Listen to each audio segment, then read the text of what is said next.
بسم الله الرحمن الرحيم الحمد لله نحمده ونستعينه ونستغفره ونعوذ بالله من شرور أنفسنا ومن سيئات أعمالنا من يهده الله فلا مضل له ومن يضلل فلا هادي له وأشهد أن لا إله إلا الله وأشهد أن محمدا عبده ورسوله. Many brothers want to do polygyny. Why? Well, because it's in their fitrah.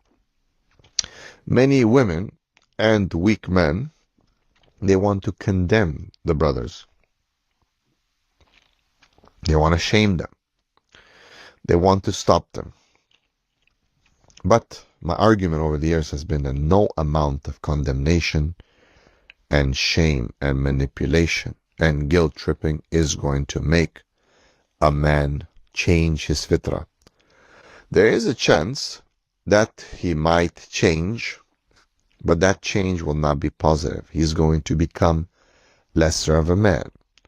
He's going to be more feminine. And that is a double-edged sword.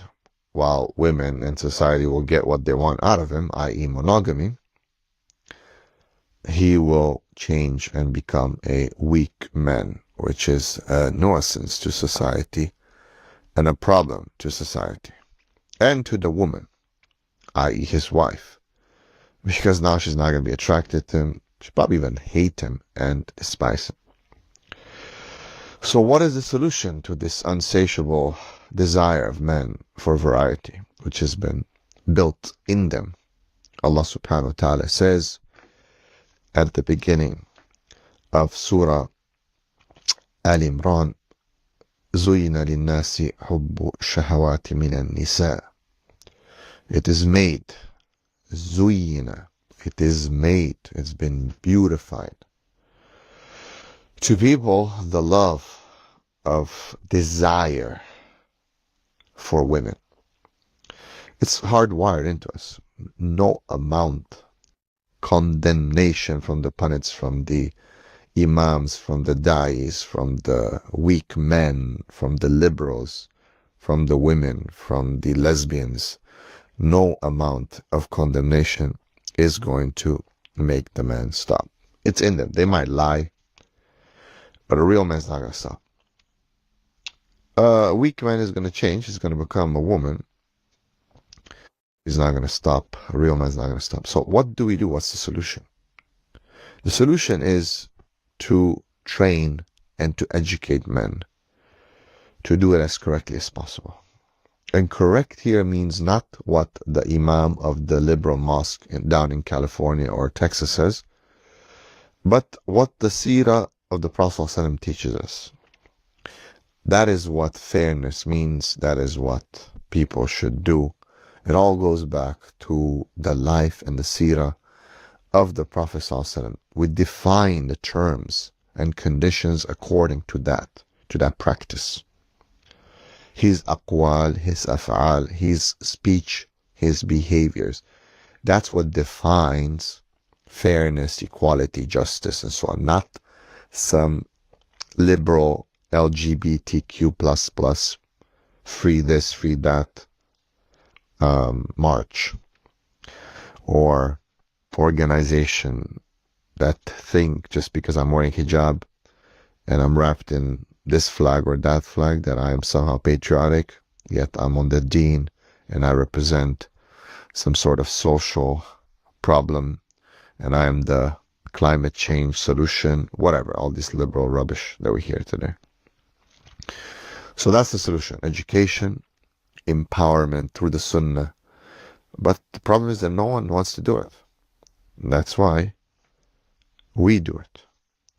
That's why we are releasing the Polygyny Masterclass.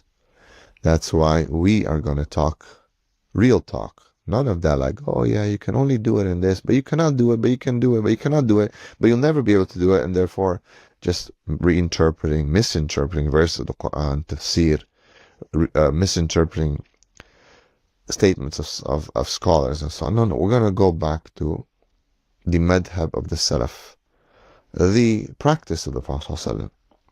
No one has anything, cannot go against the practice of the Prophet ﷺ. You can try to interpret things as much as you want to. You won't be able to reinterpret the behaviors, the statements that are corroborated by many incidents, not just one, taken out of context. So we invite you to look at the Polygyny Masterclass, this Polygyny 101. What can a man in the 21st century? He's not super rich, but he has a desire for variety. And it's in his bloodstream, it's in his wiring, it's in his fitrah. What can a man do in terms of polygyny, where he avoids haram and he does things, inshallah, according to the Qur'an Sunnah? That is the objective of the Polygyny Masterclass. Join myself, Gabriel Al Romaani, to learn about what can a man in the 21st century, a regular man in East London, in Kuala Lumpur, in California, or Ottawa, or maybe it's in New Delhi. What can he do today? Can he marry polygyny? What are the requirements? What are the things to look for, or look out for, or stay away from when it comes to marrying multiple women in halal, in Islam? Join me again. You won't regret it. Assalamu alaikum wa rahmatullahi wa barakatuh.